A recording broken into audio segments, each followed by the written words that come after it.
Assalamu alaikum. Kusoo dhawaada YouTube channelkeena. Maanta waxaynu qaadanaynaa casharkeenii sideedaad qaybta naxwaha luuqada ingiriiska. Casharkii toddobaad haddii aad fahansaneyd casharka waa fahmaysaa. Casharka toddobaad iyo casharka wax yara isdhaamaan farqi yara u dhahayo. Laakiin maanta waxaynu qaadanaynaa qaabka jumlada loo sameeyo ingiriiska luuqada ingiriiska. Jumladii ku gaara ama cashir. Tusaale waxaa isticmaalaynaa saddexdan ere oo kala ah what, where, who. Saddexdaas ayaanu isticmaali doonaa qaabka jumladu sameyno anagoo isku dardarayno dhammaan wixii soo qaadanay. Tusaale what is my name?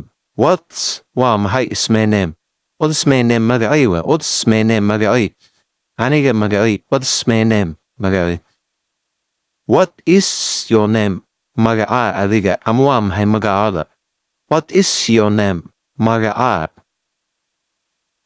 What is our name anaga magaceen magaceen muxuu yahay ismagaceen waa maxay. What is their name magacooda muxuu yahay. What is her name iyada magaceed ama iyada magaceedu waa muxuu yahay. What is her name. What is his name asiga magaciis waa maxay asiga magaciis muxuu yahay. What is his name asiga magaciis waa dhihi kartaa. What is its name iyada magaceed. What is its name iyada magaceed. What is its name iyada magaceed magaceed muxuu yahay. Sidoo kale waxaan isticmaalaynaa where ayaan isticmaalaynaa how to make sentence sida jumlada loo sameeyo anigoo isticmaalaynaa where ereyga where waa hagee.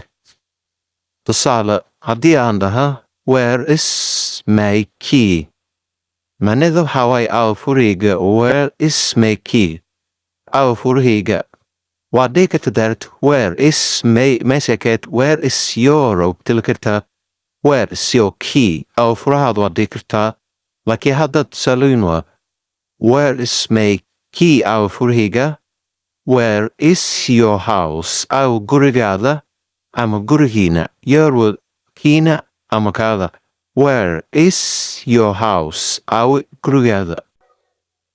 Where is our book buuggeena awe. Where is our book buuggeena awe. Where is our book buuggeena awe. tan hadda waxaa weeya waa jamac maahan laakiin jamac markay tahay str ay bedelaysaa markay badihiin buugagoo kale markayiin.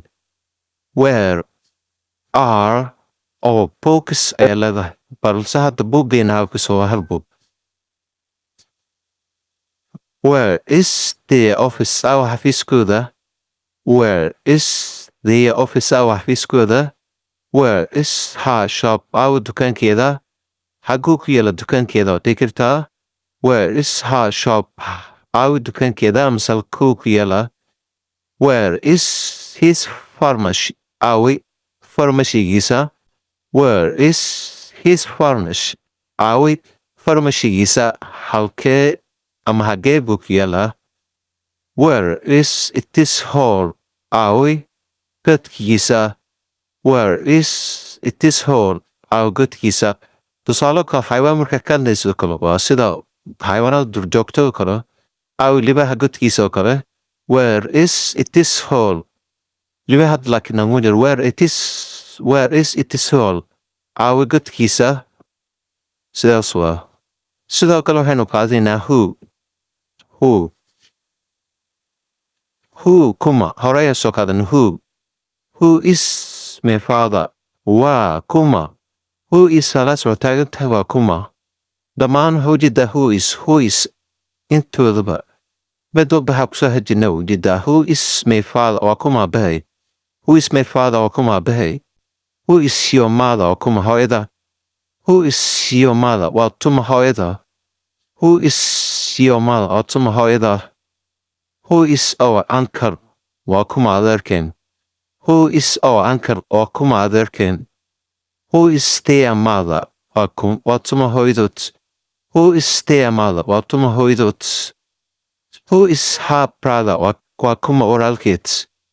Who is her brother? Waa kuma walaalkeed. Who is his friend? Waa kuma saaxiibkiis. Who is his friend? Waa kuma saaxiibkiis. Who is it is owner? Waa kuma malkiilaheeda.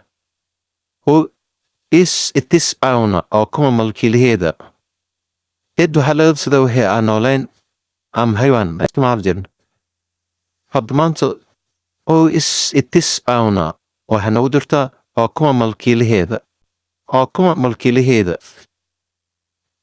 ingiriiska keliya waxaa lagu bartaa waa qeybta naxwaha qaabka hadal loo sameeyaa.